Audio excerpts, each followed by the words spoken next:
Ja nemam ništa protiv Srbije i protiv poštenih građana u Srbiji, apsolutno, ali u Ustavu Srbije imate preambulu koja nimalo slučajno nije izbrisana iz preambule Ustava Crne Gore.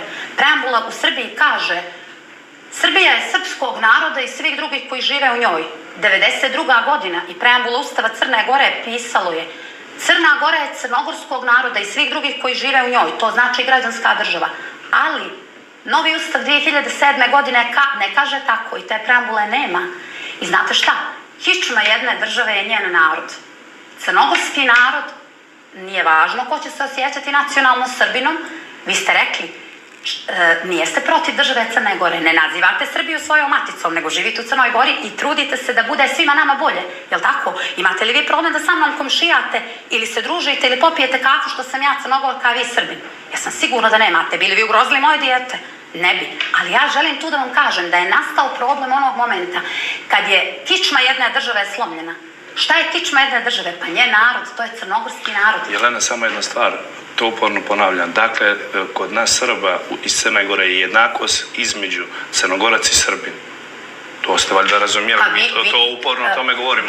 Za nas je Crnogorac teritorijalna odrednica, a Srbi nacionalna. Pa ja vam ne sporim to pravo.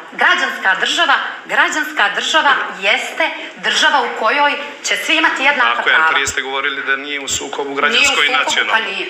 Znači, u Crnoj Gori trenutno politike bivše vlasti, moram reći, su dovele do toga da bi, ja to razumijem, da bi se dala prava manjinskim narodima. Ko su manjinski narodi? Pa svi koji imaju formirane manjinske nacionalne savjete. Ali se gubi formulacija većinski narod. Znači, vi imate nacionalni savjet Srba i finansirate se iz državnog budžeta. Mi nismo nacionalna manjina, nas ima 33% i samo jednu stvar ste možda zaboravili.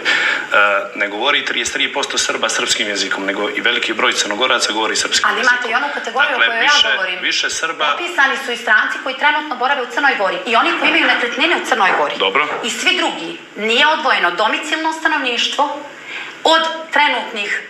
Oni koji trenutno borave, popisan je i svaki Rus, Ukrajinac ili turista iz bilo kog dijela svijeta. Jelena Marković lično je tražila samo jedno, da se napravi kolona, da se i dalje popis računa, samo da se odvoji onaj ko trenutno boravi i onaj ko je domicilno stanovništvo, kođe ima prava, živi, uživa, radi.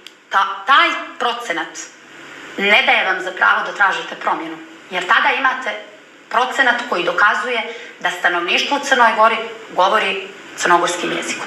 Jelena, i vidite, mi se ne moramo sporiti. Vi ne pratite onda rezultate popisa. Ja pratim rezultate popisa.